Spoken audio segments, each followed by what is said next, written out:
Hello and welcome to Moment of Truth on Labour Social. I'm Graham Hughes. The headline in today's Observer concerns a report that Tory ministers were dangerously complacent on school safety.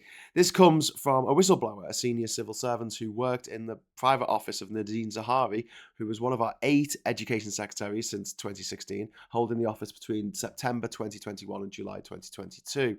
This senior civil servant said that many alerts crossed the education secretary's desk during that time, but the UK government was more concerned with saving money, hoping rather to make do rather than to treat the problem with the urgency that it deserved. Don't forget what we're talking about here. This is not free chakra aligning classes for convicted sex offenders.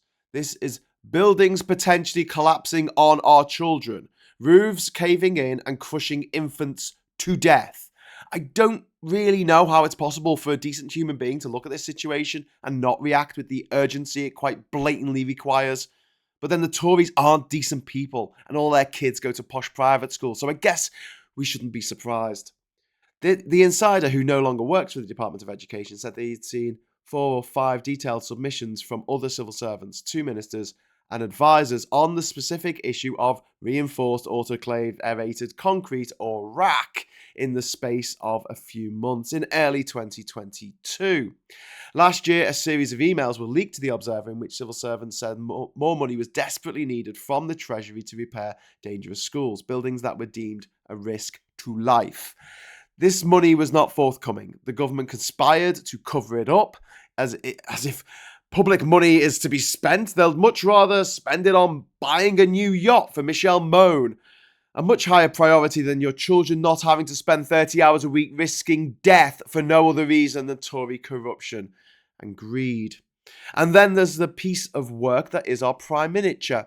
As soon as he was appointed Chancellor in February 2020, Sunak began cutting government spending on the school rebuilding programme, a programme that has now been cut by a cumulative £869 million. Bridget Phillipson, the Shadow Education Secretary, said Labour has warned time and time again about these risks posed by the crumbling schools, but we're met with complacency, obstinacy and inaction. Labour is planning to force a Commons vote this week to compel the government to reveal the information of what it knew about the use of RAC and its danger and the dangers it caused.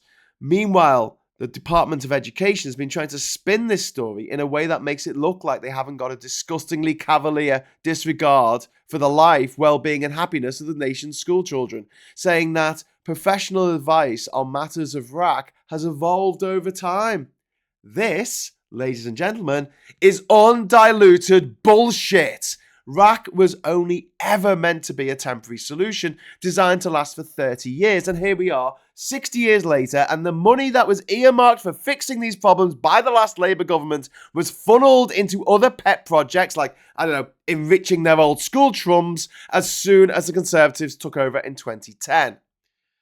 Sometimes I truly wonder if the Tories could possibly sink any lower. But I don't have to wonder for very long because they always do.